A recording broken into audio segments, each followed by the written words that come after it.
Olá, sejam muito bem-vindos ao nosso CEA-Cast, um espaço onde buscamos levar o conhecimento espiritual para a vida prática. Eu sou Juliana Nogueira e hoje iniciamos a nossa série sobre saúde mental e bem-estar. E o nosso primeiro episódio fala sobre ansiedade e confiança em Deus. A ansiedade é uma das experiências emocionais mais presentes na atualidade. Mas ela também pode ser compreendida como uma vivência do espírito imortal que ainda está aprendendo a confiar nas leis divinas. Mas o que a doutrina espírita nos ensina sobre isso?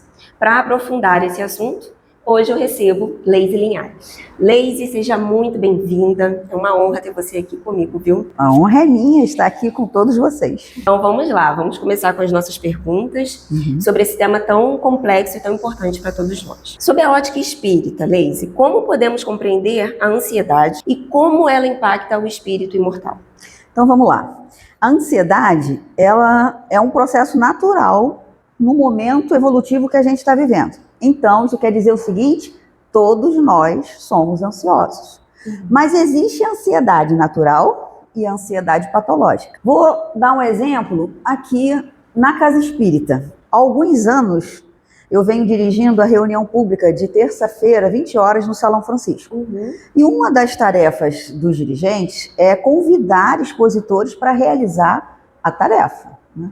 Então, tive o hábito, ainda tenho o hábito, de convidar pessoas que vão fazer a palestra pela primeira vez, pela segunda vez, pela terceira vez, ou seja, estão começando nessa atividade de falar em público. E o relato, o feedback que eu venho obtendo ao final das reuniões públicas, né, conversando com esses expositores, é que a grande maioria diz que, no início, né, quando recebeu o convite para fazer a palestra, e com a aproximação do dia efetivo da palestra, as pessoas sentem insônia, geralmente, né? Fica sem dormir direito, começa a dar uma certa taquicardia, né? Dá uma puxada de ar a mais para poder respirar. No dia da palestra, ficam suando enormemente. Então, apresentam alguns sintomas de ansiedade. E essa ansiedade, ela é natural por conta da responsabilidade do trabalho que você aceitou, de ter pouca experiência, né, para poder falar em público, de saber que tem vários olhinhos ali para você, o salão inteiro falando, olhando para o que você está fazendo, para o que você está falando. Então é uma ansiedade natural que todo mundo sente. É natural também, assim, quando começa a fazer a palestra, nos primeiros 10, 15 minutos, a pessoa ainda se sentir muito tensa, muito nervosa, e depois ela meio que deslancha.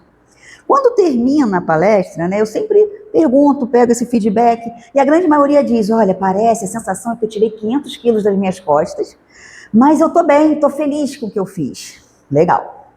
Quando a ansiedade, ela acaba se tornando um sofrimento, quando acontece o que eu já ouvi de algumas pessoas no final da palestra, a pessoa falou assim: Leise, obrigada pelo convite, mas não é para mim, eu não gostei. Eu sofri no antes, eu sofri durante a palestra, então eu não quero essa atividade, não me fez bem, né? Eu fiquei tensa o tempo inteiro e assim, a sensação é que eu ia desmaiar a qualquer momento, enfim. E a minha resposta é: tudo bem, né? Ninguém tem que fazer exatamente o que o outro espera que se faça, né? Em termos de casa espírita, a gente tem tantos trabalhos na casa, né? Então a pessoa vai se identificando e vai realizando. Você não tem que fazer algo porque é isso que se espera de você. Então você precisa ser feliz, ter prazer no que faz. Então, a ansiedade se torna patológica quando você sofre demasiadamente com aquilo que você vai fazer, ou não consegue fazer, ou na hora de fazer a palestra dá um branco e você não consegue, na hora de uma entrevista de emprego você trava. Então ela se torna patológica. E isso impacta no espírito imortal, né?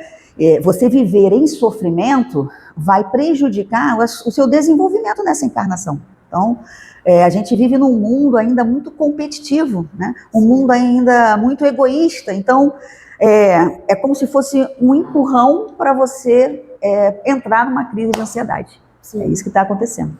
E é um sofrimento que não é só emocional, mental, é físico, né? Tem repercussão no corpo físico. Muitas vezes, as situações que despertam ansiedade, elas são provas ou expiações necessárias para a nossa evolução. Como podemos compreender, à luz da doutrina espírita, que essas experiências elas não são castigos de Deus, mas instrumentos de crescimento para esse espírito imortal. É muito difícil, durante a nossa encarnação, a gente ter claro na nossa cabeça se isso que eu estou passando é uma prova, se isso que eu estou passando é uma expiação. Estudando, e é muito importante a gente estudar, porque vai clarear, vai nortear o nosso caminho no estudo. Estudando, a gente vai entender que existem causas anteriores das aflições, como diz no Evangelho, mas também existem causas atuais das aflições. Então, muitas vezes, a dificuldade que a gente está vivendo, que está gerando, né, crises de ansiedade, ela pode ser oriunda de um passado, porque eu estou vivendo tudo tão certinho, eu estou fazendo tudo tão certinho, por que essas coisas estão acontecendo comigo? O que Deus quer me dizer com isso? Então, a resposta está no passado, mas é muito comum as dificuldades, os problemas que a gente está vivendo hoje, ter sido construído nessa encarnação. Sim. Lá no início da nossa juventude, com as escolhas que a gente fez, e a gente está tendo as consequências agora. E aí a gente sofre essas consequências se as escolhas não foram adequadas. Então, quando a gente tem esse entendimento de que eu sou a autora do meu destino, né? Eu construo o meu destino, eu sou a responsável pelas escolhas da minha vida, quando a gente tem esse entendimento, a gente tira da nossa mente e do nosso coração a questão do castigo de Deus. E a gente entende que é a nossa responsabilidade diante da vida. Isso faz total diferença, né? Isso traz uma responsabilidade para nós e a gente para de colocar isso em Deus, né? Bom, aí continuando um pouco essas reflexões, quais práticas espíritas ajudam no reequilíbrio de alguém que está vivendo ansiedade? E como essas práticas, elas atuam no campo espiritual? Então, vamos lá. Eu estou vivendo crises de ansiedade com certa frequência, eu estou percebendo que isso está afetando a minha vida emocional, a minha vida física, enfim, como um todo. Então, o que eu preciso fazer? Buscar ajuda. A gente tem ajuda de médicos, ajuda de psicólogos, mas a gente tem ajuda da casa espírita.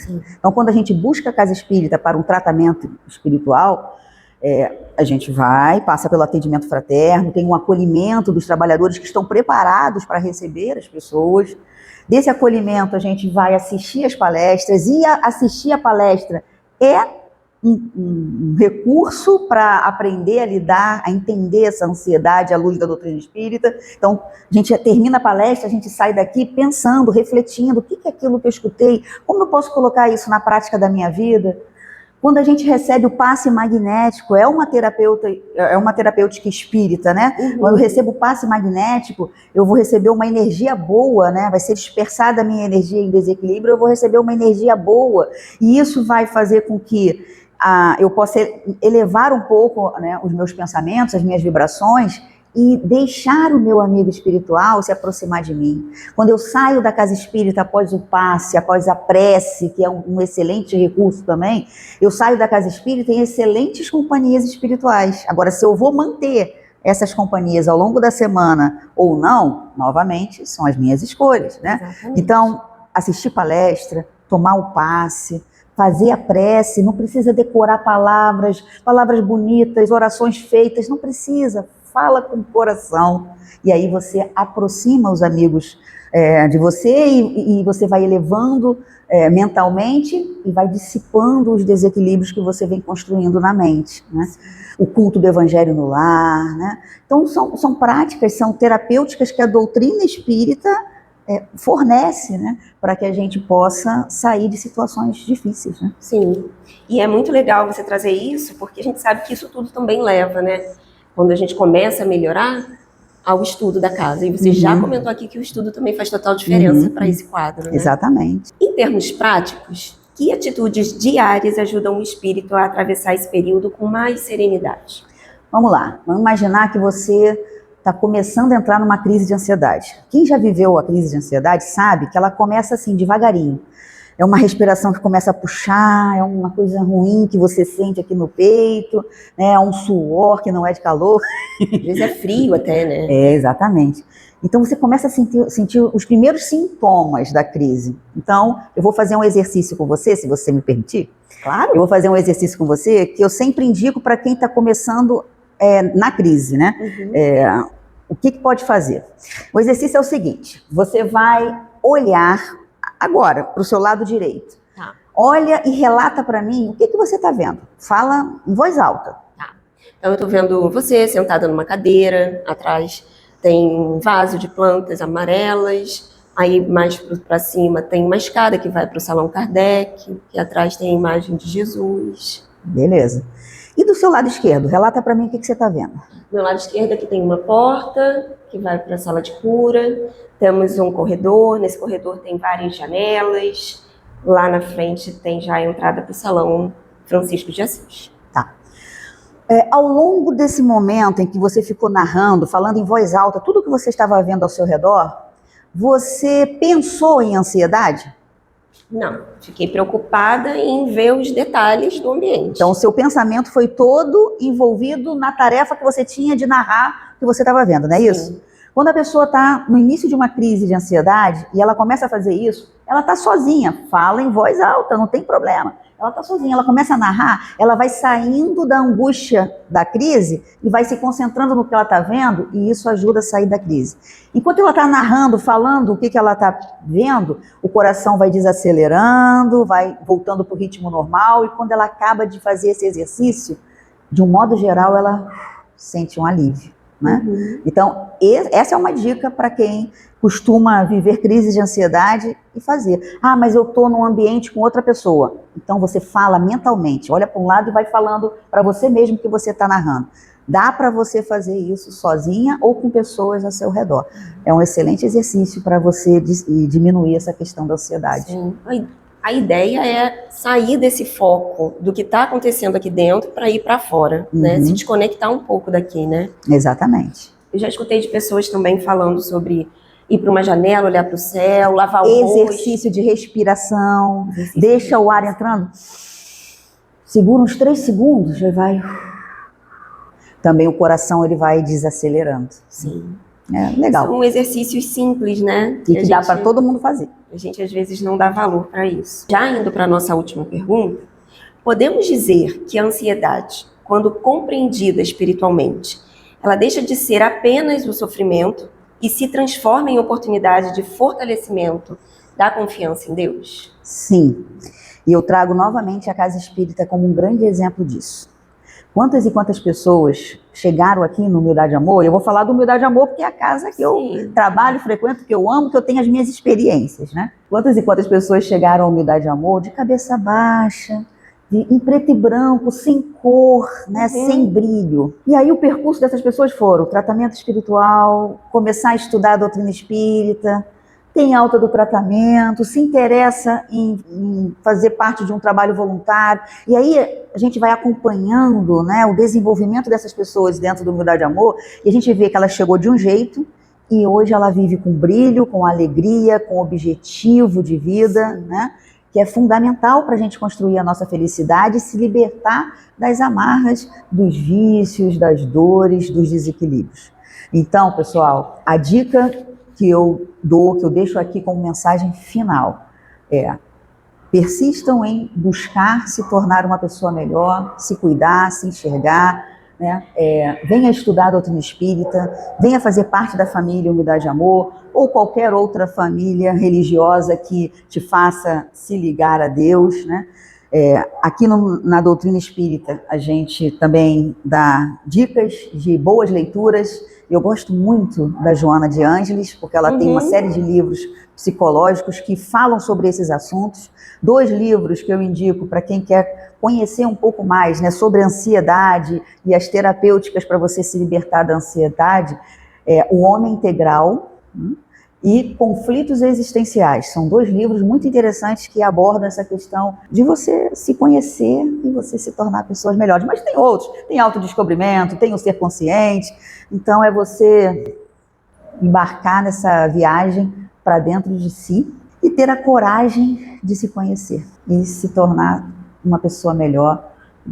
Não vai faltar esforço, não pode faltar esforço, dedicação, coragem e muita vontade de sair dessa encarnação melhor do que quando a gente chegou. É isso. Obrigada, Leise. Muito obrigada pelos esclarecimentos, pela profundidade que você trouxe, né? A gente sabe que o tempo é rápido, mas eu te agradeço pela clareza que você trouxe desse assunto tão profundo. Eu que agradeço a oportunidade. Beijos.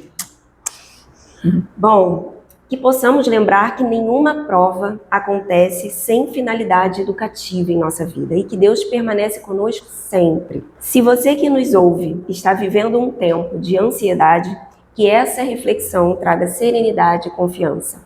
Lembre-se, você não está só. Busque ajuda. Aqui no CEA estamos todos esperando por você. O CEA está sempre de portas abertas para receber vocês. Se esse episódio fez sentido para você, compartilhe com alguém que também precisa dessa mensagem. E nos encontramos no próximo CEA Cast. Muita paz!